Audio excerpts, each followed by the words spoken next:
the opening song is always going to be the same every month. Yeah.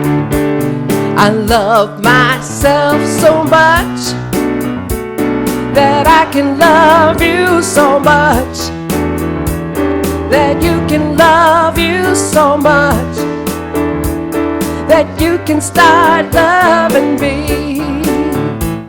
I love myself so much that I can love you so much, that you can love you so much, that you can start loving me. I love myself so much that I can love you so much, that I can love you so much, that you can start loving me. I love myself so much. Come on now, clap along. You know these words. You can love you so much, that you can love you so much. There we go.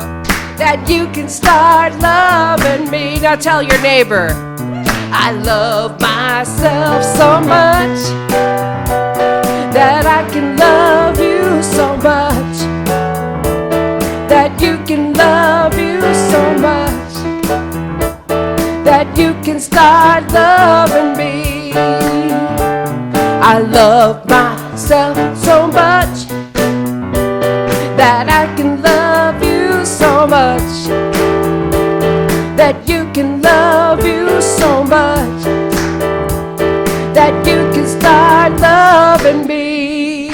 Woo! There it is. There it is.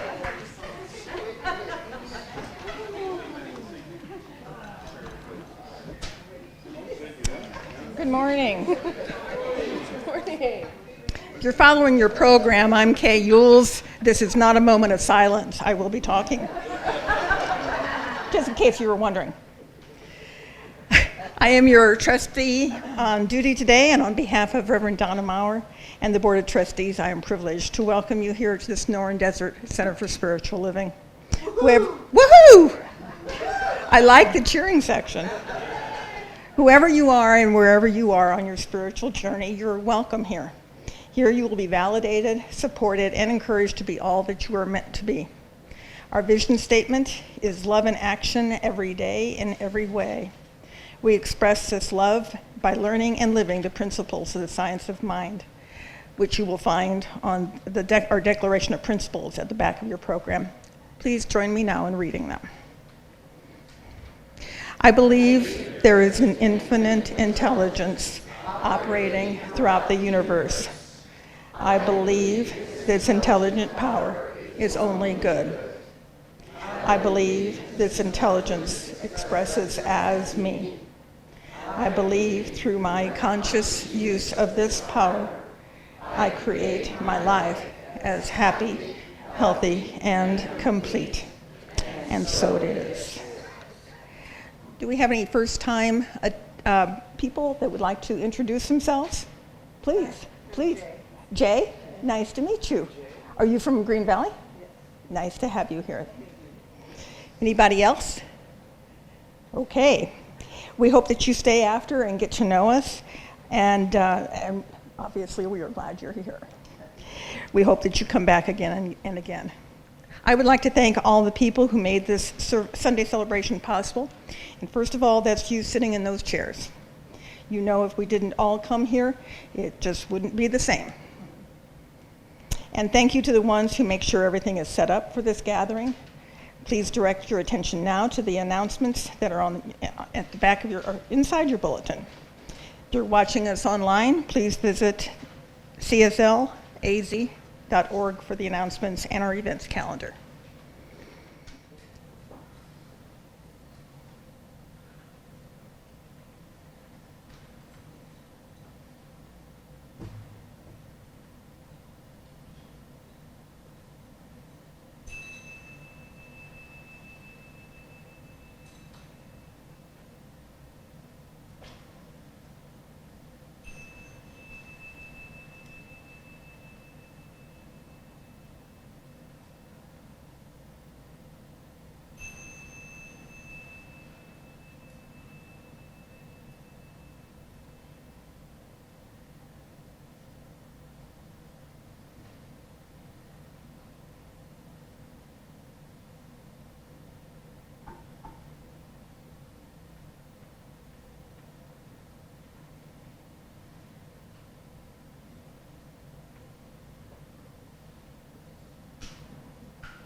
And if you're joining us here for the first time today, the words for our Namaste song are inside the very first page of your bulletin.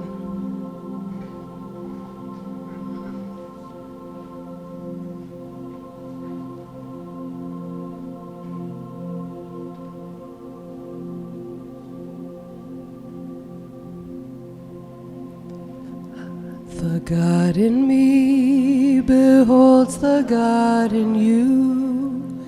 It is all for our greatest and highest good.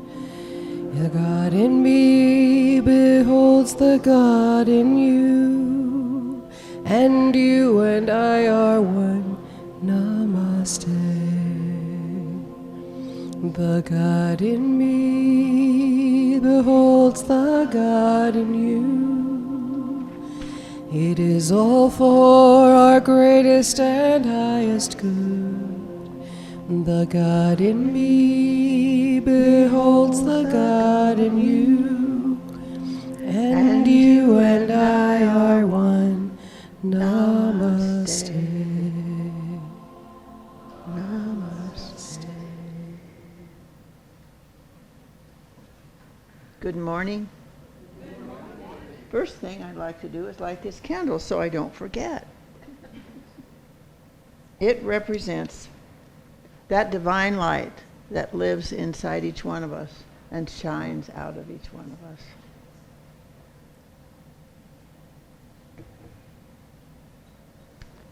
So let's take just a moment and settle in for this morning.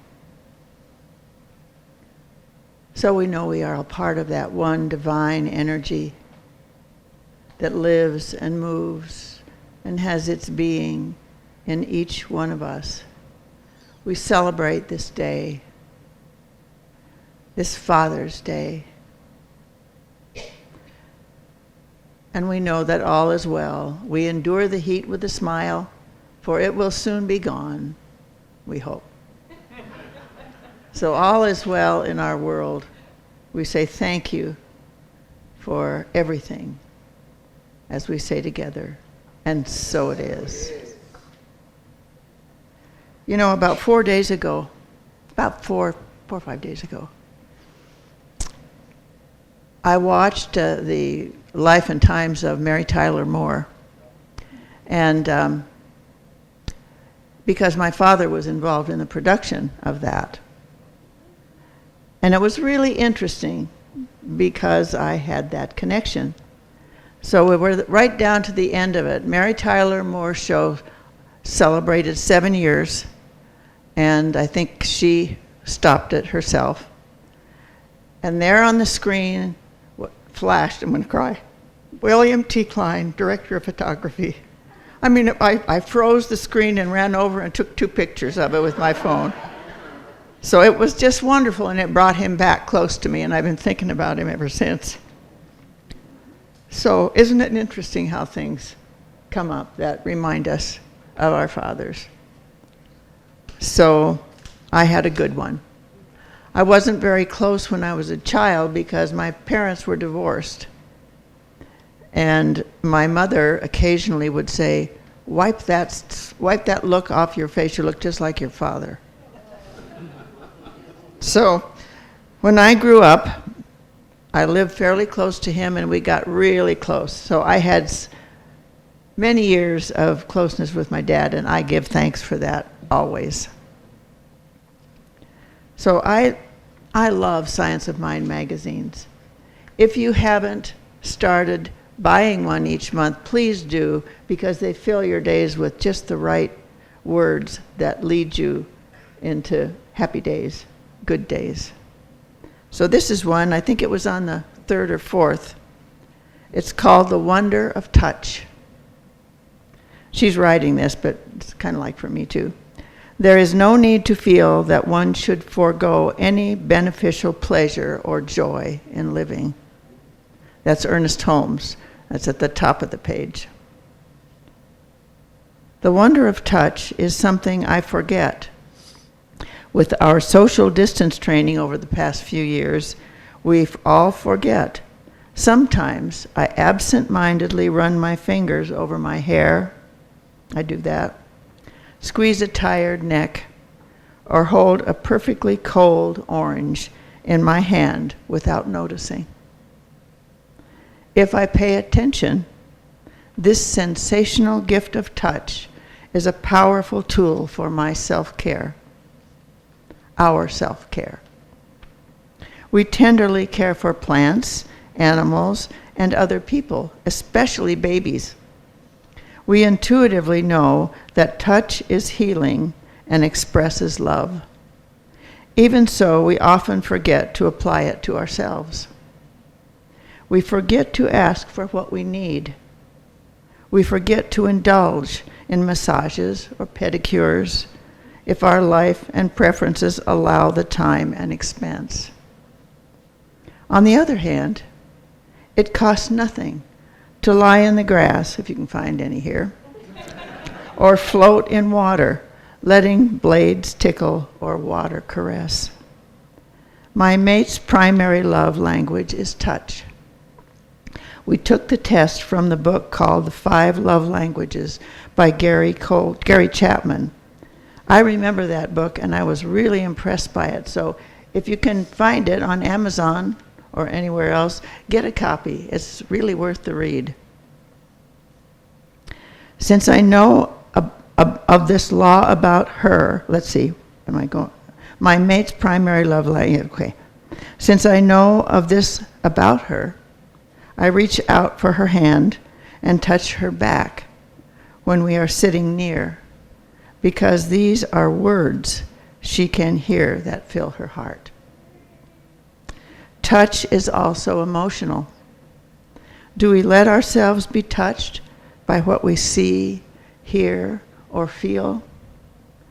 What about the simplest things, like touching another with a smile, or receiving the touch of another's gaze? Or how about an actual hug? That was me. As you can see, let's see, I'm going to stop right here. Being single, I touch my doggies a lot, but I don't get touched very much during the week. This center fills me with love and touch, and I say thank you to everyone. We are energetic beings, and our energetic signature writes itself in every encounter. The affirmation at the bottom of the page, this page in the book, tells us that today I am willing to give and receive touch. I give through smiles, loving gazes, and hands-on love too. Thank you. Have a loving day. I'll go and hold the high watch over there. Please know that you are welcome to put a prayer request in. Doesn't matter how large or small it is. We welcome each one, and we broadcast it to all our practitioners and our minister and John. Thanks.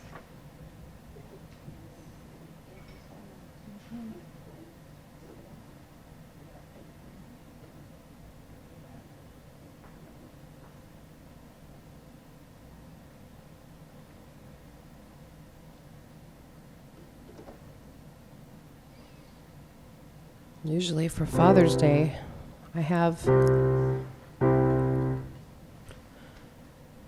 my bass, and I do a Wayne Shorter tune called Song for My Father.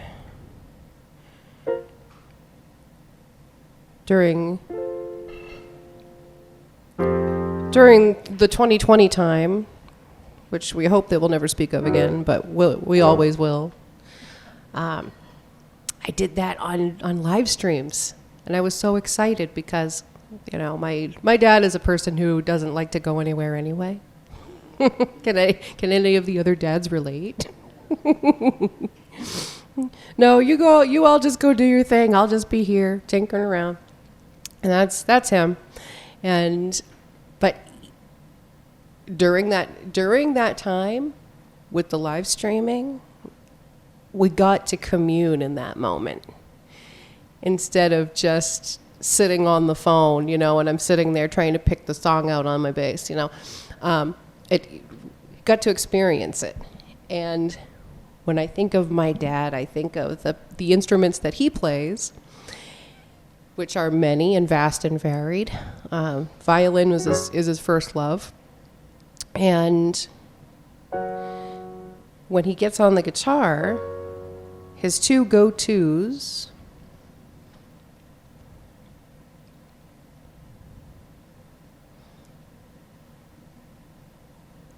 are a Chet Atkins song and a Paul McCartney song.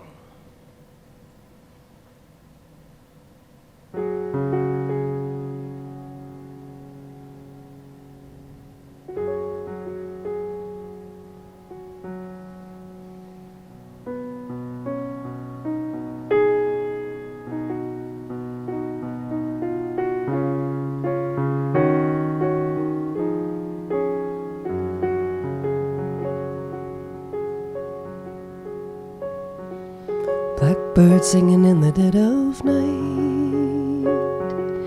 Take these broken wings and learn to fly. All your life you were only waiting for this moment to arrive.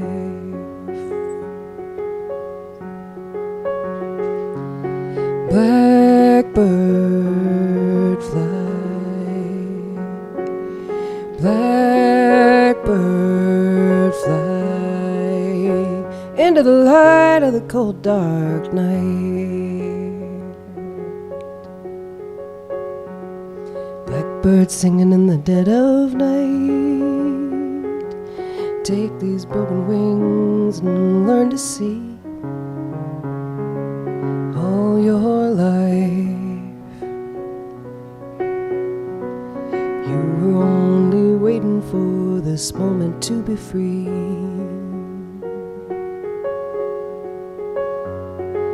Blackbird fly. Blackbird fly into the light of the cold dark night.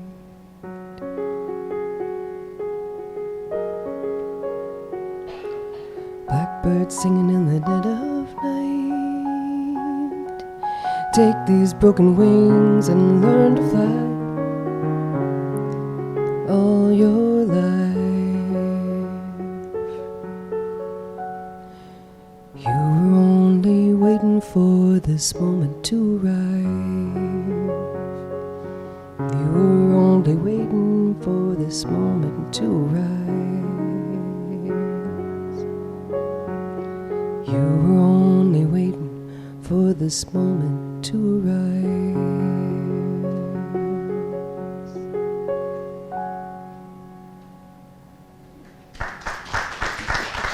Love you, Dad.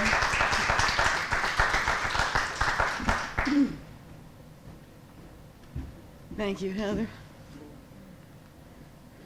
Happy Father's Day. Get this down a little bit. Okay.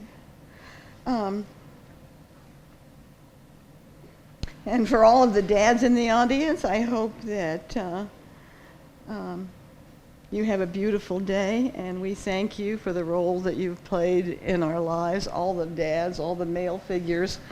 We love you and we're grateful. Just, yeah.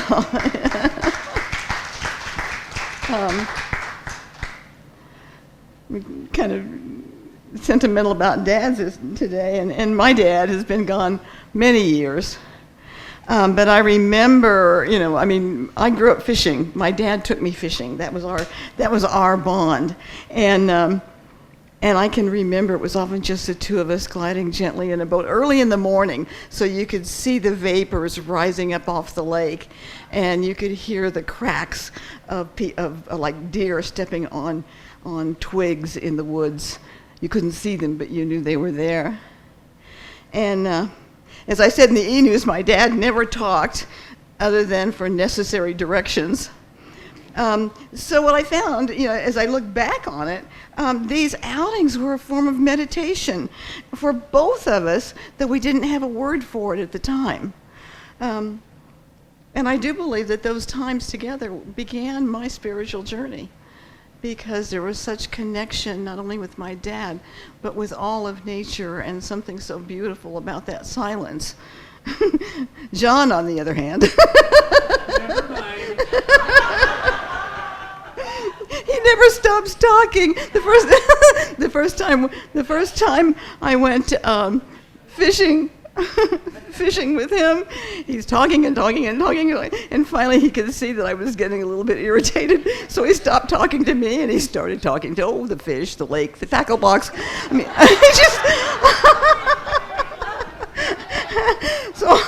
so God bless you. yeah, I know. So it was not a meditation time, but it was with my dad, and that's the point that I want to make today. But besides Father's Day, there's a couple of other events this week, actually, in June. Tomorrow we celebrate our newest holiday, which is called Juneteenth, and it's known as Emancipation Day, and it symbolizes the end of slavery and commemorates the reading of President Abraham Lincoln's General Order on June 19, 1865, in Texas, which announced the freeing of the slaves. Public awareness of Juneteenth grew in 2020 amid nationwide protests after the police killings of several Black Americans, including George Floyd and Breonna Taylor. So President Joe Biden signed the legislation that made June 13th a federal holiday in June of 2021. So it is our very newest holiday. And on Wednesday, June 21st, is the summer solstice. In the northern hemisphere, it is the longest day of the year, celebrating the beginning of summer. The word solstice means sun, still, or stopped. And due to Earth's tilted axis, the sun doesn't rise and set at the same locations on the horizon each morning and evening. Its rise and set positions move northward or southward in the sky as Earth travels around the sun through the year. Also, the sun's track in the sky becomes higher or lower throughout the year. So the June solstice is significant because the sun reaches its northernmost point in the sky, at which the sun's path seems not to change for a brief period of time. Ancient cultures considered the solstices as sacred, so maybe we can kind of incorporate a little bit of that and recognize that there's something sacred about this event, which occurs every single year and has been thought of as sacred by ancient people. Well, as Rosie said, our theme for the month is embracing self-care. And today, strange topic is pleasure. According to Ellen Suazo, who wrote this month's themes and topics, to experience total pleasure, there has to be calmness and peace within your mind. To experience the benefits of pleasure, rule number 1 is you must be pleasant. Being pleasant opens your mind, body, and spirit to experience beautiful and wholesome feelings that are essential for your well-being. You know, as Rosie said, and as we talk about all month, the teaching that we have can change our lives for the better. But for us to experience those changes, we have to put the teaching into practice. We have to apply the principles in the issues of our everyday lives. Otherwise, our teaching just simply stays at the level of theory. In order to experience pleasure, we need to see our life as a play between being and doing. Quantum physicist Amit Goswami says it is a dance of do, be, do, be, do, be. Actually, it should be do, be, do, be, do, because the be comes first. And Lao Tzu tells us that the way to do is to be. So we need to move from being as a spiritual being, or a state of effortlessness, of relaxation and meditation, into doing or taking the action in response to meeting our needs. Effortless ease is a phrase coined by Deepak Chopra. And I truly believe that if we talk about effortless ease, we're going to find our way to pleasure. He says, if you observe nature at work, you will see that least effort is expended. Grass doesn't try to grow, it just grows. Fish don't try to swim, they just swim. Flowers don't try to bloom, they bloom. Birds don't try to fly, they fly. This is their intrinsic nature. The earth doesn't try to spin on its own axis. It is the nature of the earth to spin with dizzying speed and to hurtle through space. It's the nature of babies to be in bliss. It's the nature of the sun to shine. It's the nature of the stars to glitter and sparkle. So for you and me then, it is our intrinsic nature to express the qualities of love, harmony, peace, and creativity. When we are expressing our true nature, we are living from that place of effortless ease. But we can't get there by trying to make it happen. What we first need to know is that the creative intelligence of the universe can only be accessed by stillness. When we meditate or sit in the quiet with the intention of quieting our ego mind, we are putting ourselves in alignment with the same intrinsic creativity that nature uses. If we look at a lake or an ocean on a windy day, we see the turbulent waves. But if we dive deeply beneath the surface, we find incredible serenity and peace. No waves, only the stillness of the deep water. When we meditate, we are diving deep beneath our outer ego world into a place of complete and pure serenity. And it's here that all creativity resides. In the stillness is where the creative process is generated, and it is also where the organization of that creativity takes place. In other words, all of the preliminary action necessary for us to live joyfully and harmoniously comes from a quiet mind. That's simple. When we are in meditation, when we allow our monkey mind to slow down, we are allowing the universal mind to do its organizing work. And that's where we're in touch with our infinite self. We're one with spirit, where we are one with the intrinsic flow of life. T.S. Eliot says, at the still point of the turning world, there the dance is. Except for the point, the still point, there would be no dance. And there is only the dance. So when we don't allow for that quiet time, then we're going to process our experiences from the surface world of ego. And like the wind-blown lake or ocean, our experience will reflect the turbulence of the material world rather than the serenity of the spiritual realm.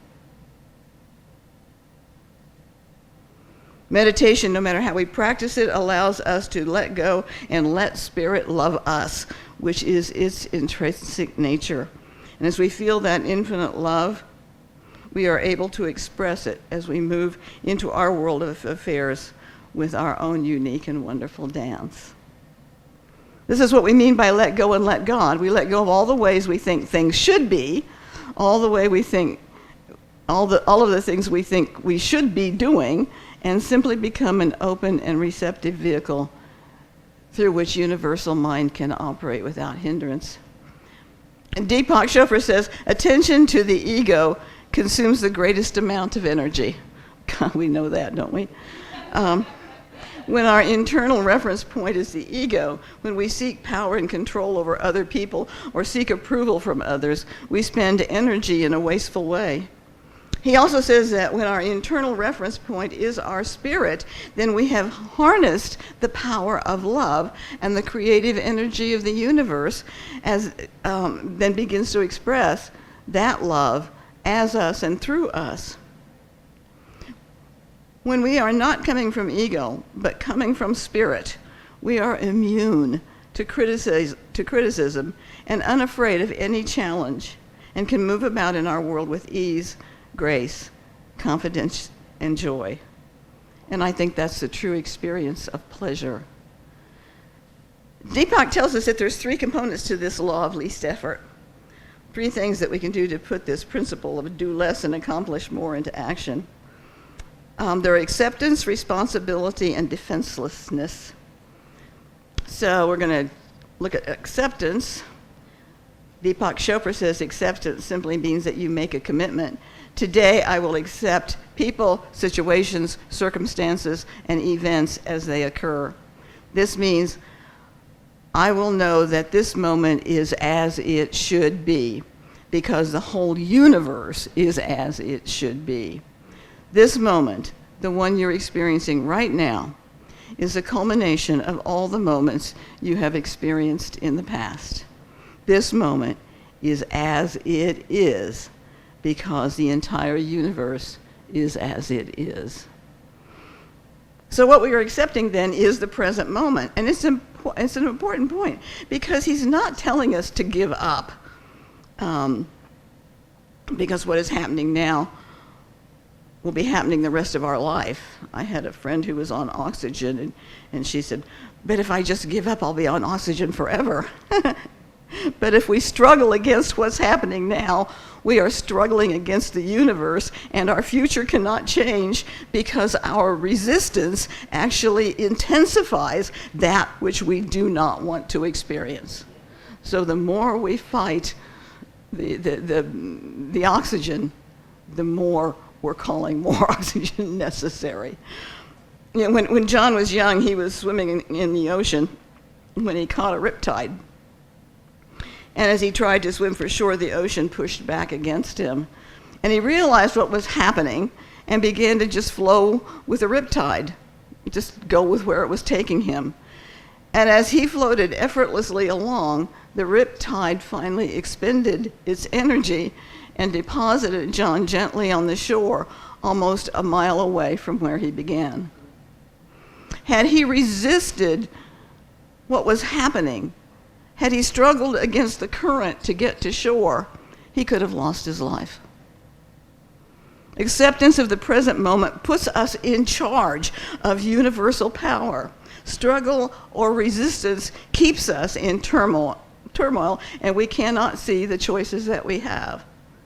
Acceptance moves us to a place of serenity, and that opens us up to universal creativity as we contemplate our choices and actions. Deepak Chopra says, when you feel frustrated or upset by a person or a situation, remember that you are not reacting to the person or the situation, but to your feelings about the person or situation. These are your feelings, and your feelings are not someone else's fault. When you recognize and understand this completely, you are ready to take responsibility for how you feel and then to change it. And if you can accept things as they are, you are ready to take responsibility for your situation and for all the events you see as problems. And that's the second component of the law, responsibility. Having accepted this circumstance, event, problem, responsibility then means the ability to have a creative response to the situation as it is now. Responsibility literally means the way we respond to stimuli. Stephen Covey in 7 Habits of Highly Effective People tells us to look at the word responsibility as 2 words, response-ability, the ability to choose our response.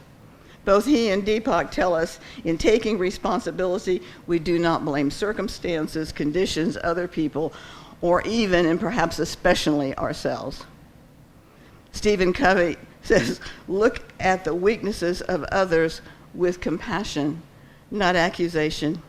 If you start to think the problem is out there, stop yourself. That thought is the problem. And of course, that falls right in line with our belief that thoughts are things. As long as we blame other people or circumstances for what's happening in our life, we will continue to bring those unpleasant people and circumstances into our life. And it's true, even if the situation appears to be very legitimate. Perhaps through no apparent thought of our own, we were cheated badly in a business deal. As long as we are focusing on the other person and what he or she did to us, we are in the world of ego, and we cannot access the universal creativity that is the source of all good. Deepak Chopra says, all problems contain the seeds of opportunity, and this awareness allows you to take the moment and transform it to a better situation or thing. Once you do this, every so-called upsetting situation will become an opportunity for the creation of something new and beautiful, and every so-called tormentor or tyrant will become your teacher. Reality is an interpretation.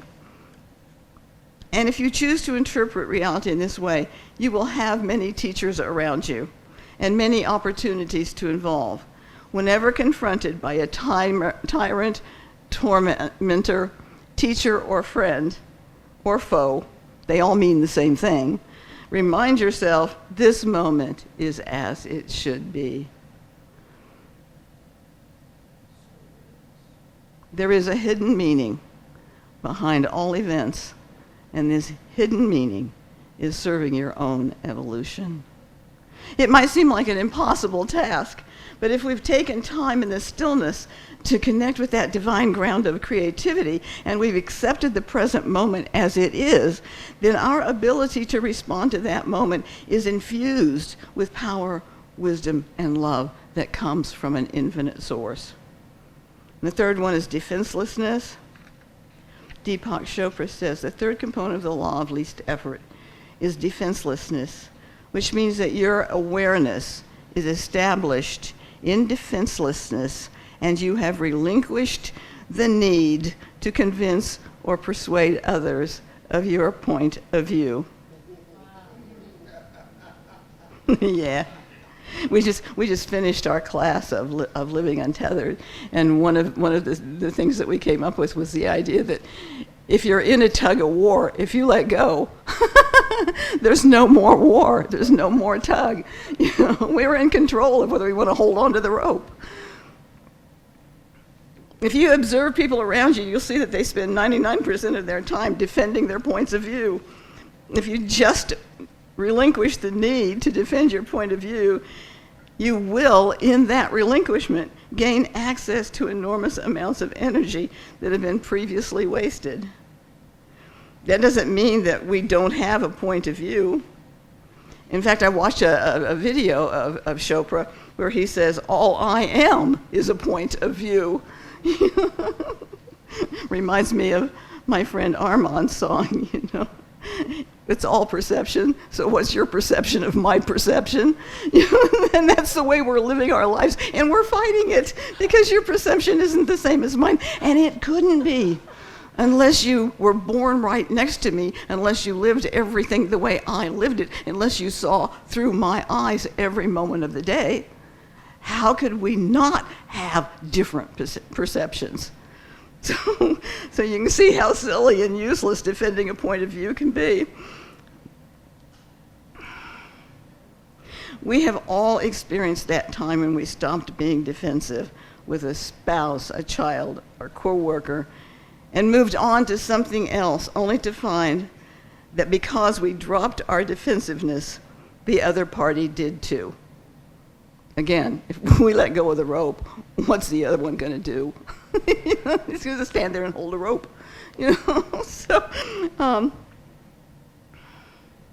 And that way we can have a much more loving conversation and come to a much more graceful solution.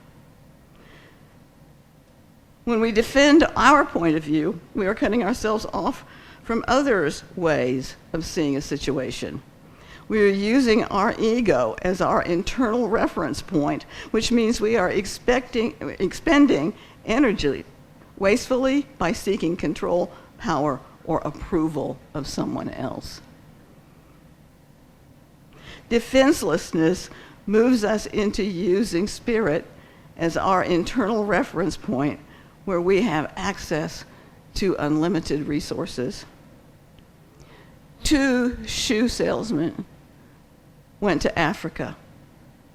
One wrote back to the home office saying, "There is no opportunity for business here.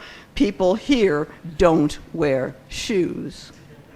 The other wrote back saying, "There is nothing but opportunity for business. People here don't wear shoes." So when we're open to all points of view and not rigidly attached to one, then we are better able to flow with everything that life brings to us. In our openness, we see opportunities where none existed when we were closed. We are less stressed because we're not wasting energy in a combative situation. We are more peaceful because we're not caught up in the drama of defensiveness of someone else. And we find that we are living in total pleasure. So this week, let's make a commitment to follow the path of effortless ease. Begin by putting quiet time at the head of our to-do list so that our choices and decisions will be influenced by the infinite love and creativity of the universe. Then as we go about our day with acceptance, responsibility, and defenselessness, we will find that our life flows easily, gently, and without strain, resistance, or effort. This week, let's set our intention to practice acceptance, accepting people, situations, circumstances as they occur. Let's not resist the universe by struggling against the moment. This week, let's take responsibility for our experiences, no longer seeing them as problems, but as opportunities. We can drop any blame of others or ourselves for the situation so that we can respond from that spiritual reference point, transforming any problem into an opportunity for our loving evolution.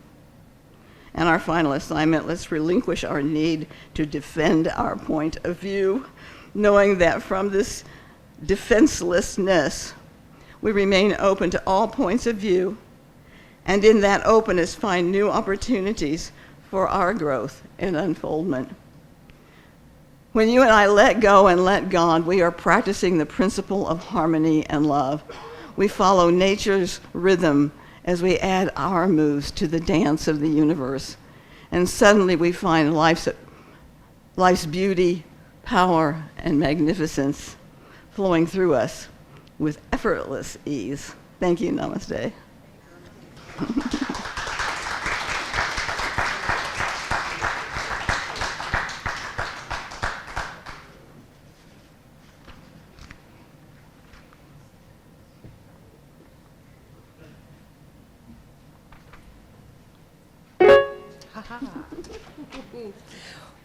Well, I think you all know this one.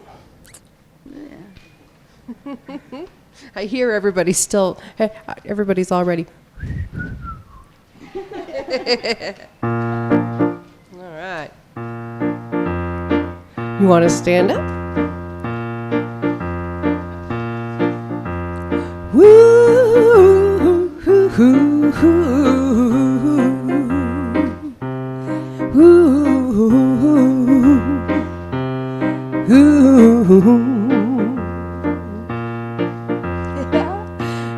Here's a little song I wrote.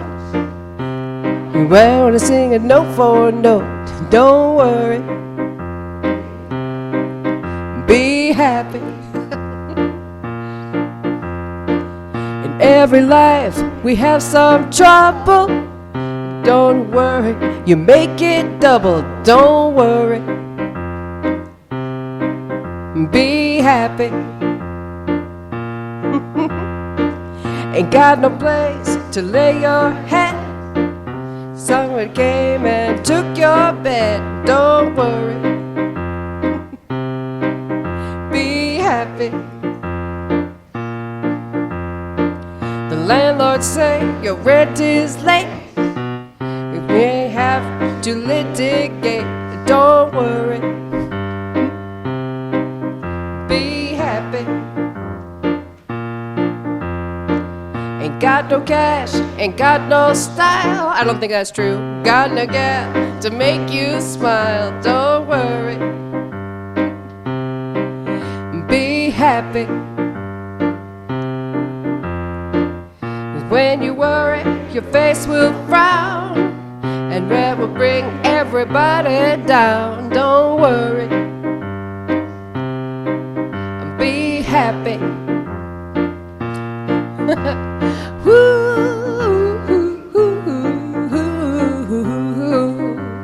Oh yeah.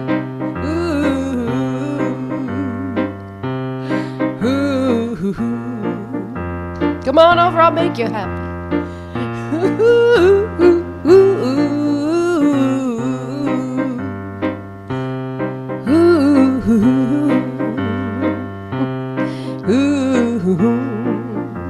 Oh yeah.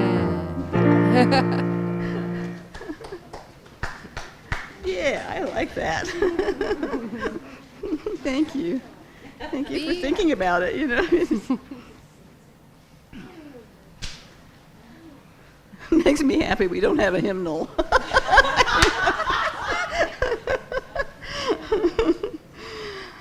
Okay. So it's time for our offering, time to put the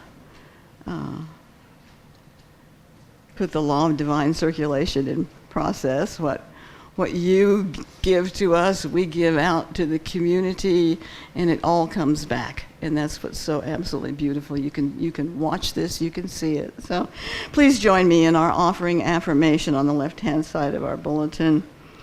My gift goes forth to heal, prosper, and bless all that it touches. It is evidence of my conviction that God is the source and substance of my supply. I share generously of my good, knowing that it returns to me multiplied abundantly, and so it is.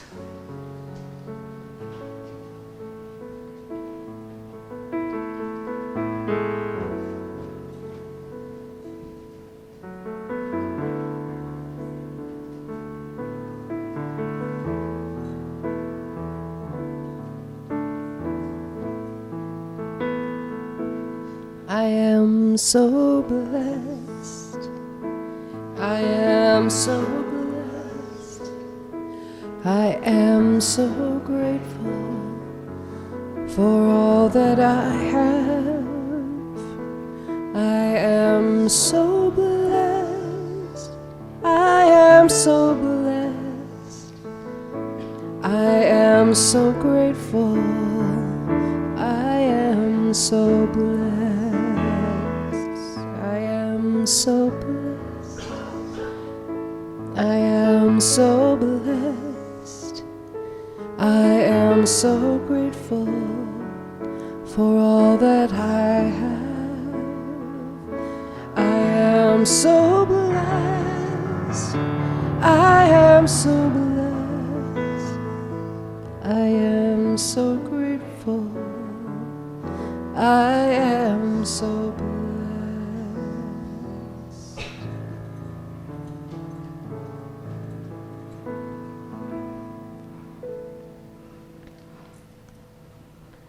Okay.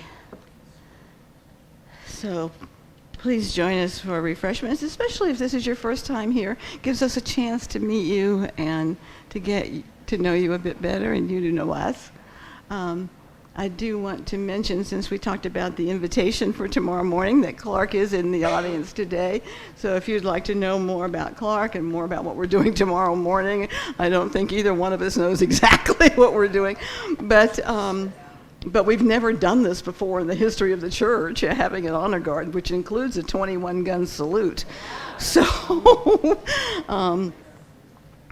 but be here on time, because I understand it's about a 10-minute program, and then they leave. So, don't want to miss it if you want to come. So, but do say hi to Clark so he can know his spiritual family here better. And let's just close this portion out in prayer, and please join us for refreshments. I know that there is one divine intelligence, one divine power, and this power, infinite in scope, is the same power that's within us, because there just can't be anything that's infinite and something else. So we must be part of all of that. And our intrinsic nature is effortless ease, though we so often forget it.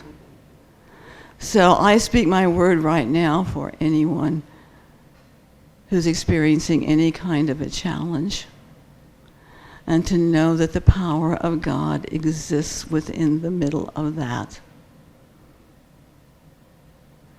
I speak my word for any area of the world that needs to know that God is all there is. And I speak my word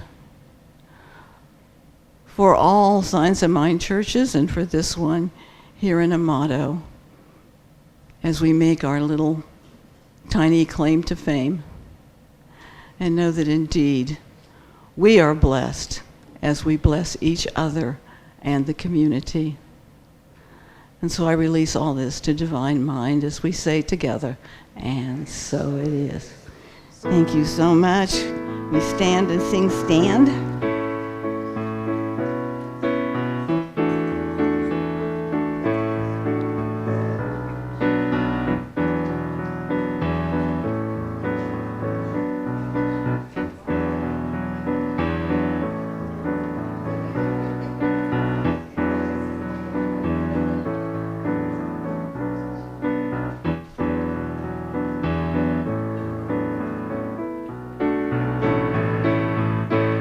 So let there be peace. I am a stand for peace. Let there be love. I am a stand for love. Let there be joy. I am a stand for joy.